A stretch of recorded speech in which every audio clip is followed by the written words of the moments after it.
James Gunn and Peter Safran are going to run DC Studios as co-CEOs. They are the Kevin Feige's of DC films. James Gunn and Safran, their deal for DC, it's going to last 4 years. Gunn is going to be exclusive to DC. He can only make DC movies if he decides to step behind the camera. But he is the guy who's given the thumbs up, given the thumbs down for a lot of these decisions made for the future of DC films. Ricky Flex, what is your reaction to James Gunn taking the helm? So James Gunn taking the helm of the creative side, the actual universe. It's not DCEU anymore. It's DCU, DC's universe. So I love that. He's a creative mind in itself. Look what he did to the MCU, right? Look what he's doing with the Suicide Squad, Peacemaker, carving out that niche of the DCU, which is darker in tone. But we want to keep that dark tone, right? We want to keep that darker tone with the DCU now. So hopefully he can manage his creativity to make sure he lets his directors run. They have to be like Matt Reeves, like let them run, right? Their creative visions run. Choose the right creative directors, right, to execute their visions. And I think he will. At the end of the day, I think I'm more confident in him, an actual person that's behind the camera that has altered universes before, not necessarily on the producing end, but on the directing end, just by 1 or 2 films. I'm all in for this. DCU, especially after Black Adam, needs a major change. A major change. And this is it. This is exactly it. And Kevin Feige, one of, if not the greatest producer of all time for the MCU, he's creative, but he's also like a business savvy. You know, he's working with Disney Plus to get these streaming shows off the ground to help Disney Plus with subscribers. I'm not saying James Gunn will do that. He's going to focus on making sure this is a good quality product. But that's why we got Peter Safran here. Okay? And if you don't know who he is, just quick rundown. Former super agent in Hollywood. Think Ari Gold. He literally used to work for Gold Miller Agency, which is basically like Ari Gold's agency in Entourage. Just think of that. He was basically like, he's not like Ari Gold as in like Ari Gold's based off of him. But what I'm trying to say is that he's just a super agent similar to Ari Gold. He managed Brad Pitt, Jennifer Aniston, Adam Sandler, like the biggest stars in Hollywood. Then he started his own production company, and then he started producing films. And he's done big films. He's done a lot of horror films, all the Conjuring franchise. He's done Aquaman, Shazam. He's doing Aquaman 2 as well, producing that. He's done a lot of big box office success, superhero and also horror.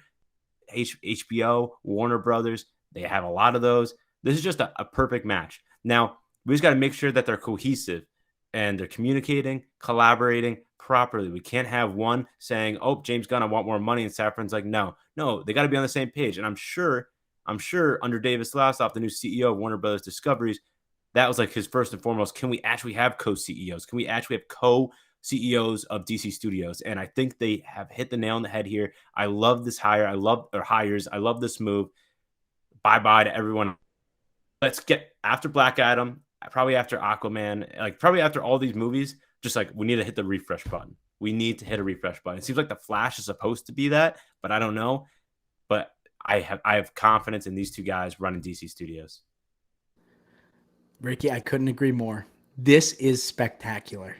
To have a two-headed monster here, all right, Dr. Jekyll and Mr. Hyde. You got one guy who understands how movies work, the other guy who understands how business works, right? Put them together, you probably have Kevin Feige, but he doesn't understand what it's like to be behind the camera like James Gunn does. And a lot of people, early response, they're thinking of the type of movies that James Gunn is known for, right? They think of Guardians of the Galaxy. They think of the Suicide Squad and the lighter, not even the lighter tone, but like we have like almost adult themed, humorous type of takes on characters. There are very few filmmakers in the industry that understand comic books like James Gunn. We have to remember he was offered Superman by DC, and he has the type of self-recognition, right, to go from, hey, this does not suit my strong suits, right? This is not me. Like, this is not, I am more meant for bringing recognition to the lesser known characters and providing a less serious tone.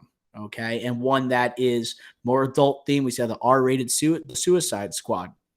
This is going to be, what really brings me onto this idea is that he's going to be meeting with these great filmmakers. He's going to be talking with Matt Reeves. He's going to be talking with like a Todd Phillips who's doing Joker Folia Duex, right? Whatever, however you pronounce it.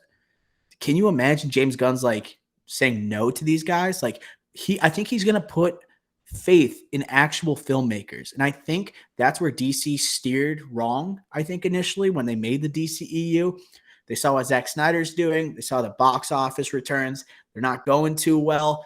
And now, right, those people are responsive to those box office numbers. They're saying, hey, like, we're not on board with this anymore. We need to make these drastic changes. James Gunn understands what the audiences want, right? And I think it lines up perfectly what The Rock has been saying throughout his promo tour for Black Adam. We want to give fans what they want, but also make excellent films and work on long-term storytelling, right? Does that really abide to what we saw in Black Adam? Not necessarily. So I think it's a little bit ironic that we're getting all this great news at the same time we get like a pretty mediocre movie. I do trust him though. Like you can't say like if someone pitches James Gunn, people are like, oh, he's gonna make it's gonna be the next MCU. That's not what he's gonna do, bro. Like he understands, like this is the tone you want. I get it. I understand the characters. Let me just give you a tip or two about these characters in case you don't understand it. Like Todd Phillips, did he understand everything about Gotham City before he took on Joker? Probably not. Right? He's gonna take on another movie with Joker and Harley Quinn. I know James Gunn is not going to be overseeing this based on what we've seen so far, but he is an advisor. He could be, So if he just worked with the Harley Quinn character, right? And he has a passion for it. He's a clear passion for comic book films, and that's what Kevin Feige has. That's what he brings to the table, and the devotion to DC here. It's kind of bold when you're taking a filmmaker and putting him at the head of DC, but when you put him with Saffron, his long-term agent, I think you have something special.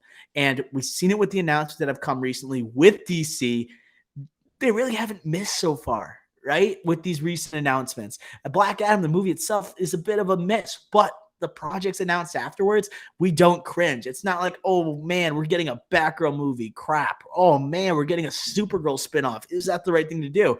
No. They're like, okay, Green Lantern. Okay, who do people love? They love Jon Stewart. Why are we making a series about Guy Gardner and Alan Scott?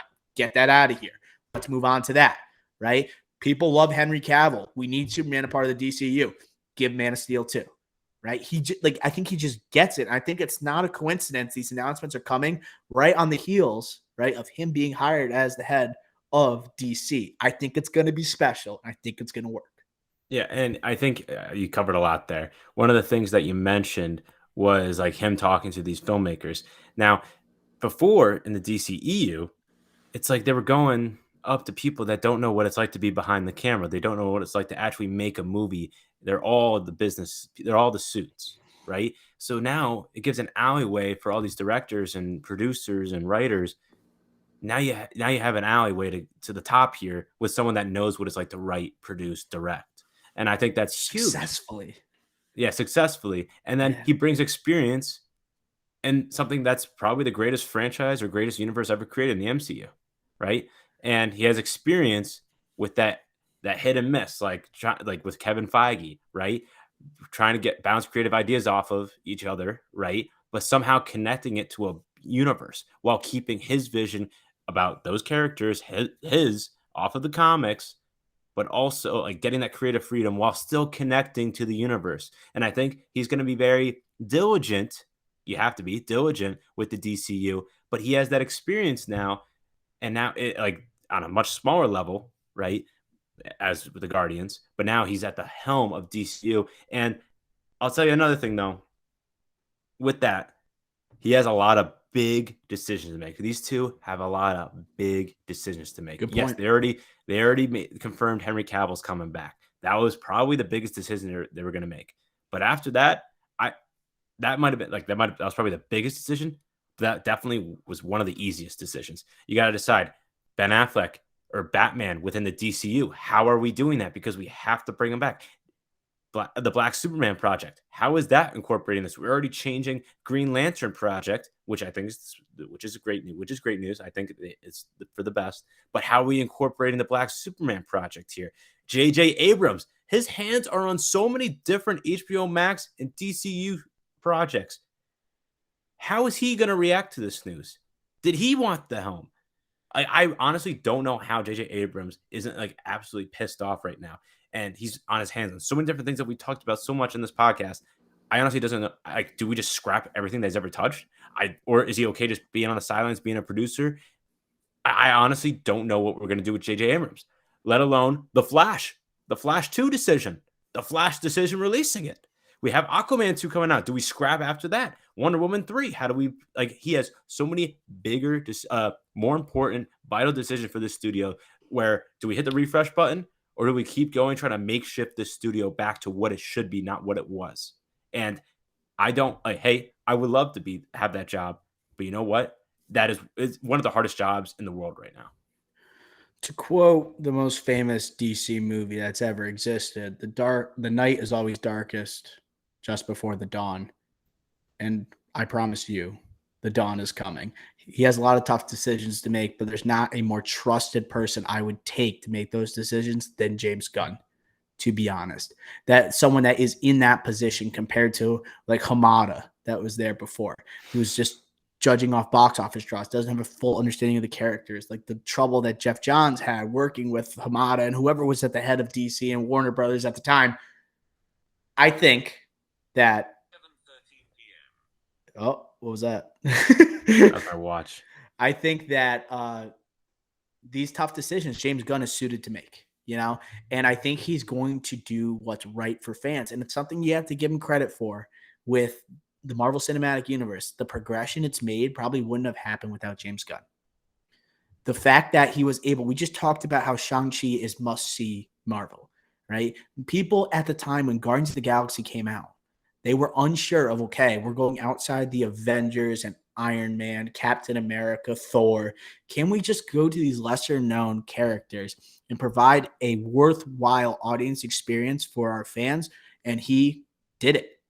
You know, I think he just gets comic book fans. It's why he has not strayed from comic book movies since he started creating them in 2014. You want to go before that, he did Super, which is like almost like a parody type of movie that wasn't really connected. It wasn't connected to DC or Marvel, non-major IP, but he has a passion for this. He gets it. It's very eerily similar to Feige. I would love to see him and Feige have a sit down. You know how we do like actors on actors that we see on YouTube all the time? I think it's from Variety or Hollywood Reporter.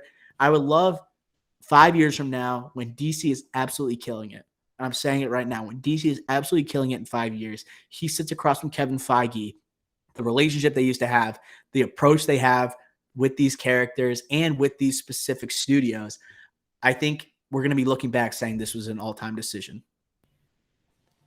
Yeah, I wholeheartedly agree. And I just think that my last point on this is that we got to remember where the MCU was when when Gunn's Guardian of the Galaxy came out, 2014.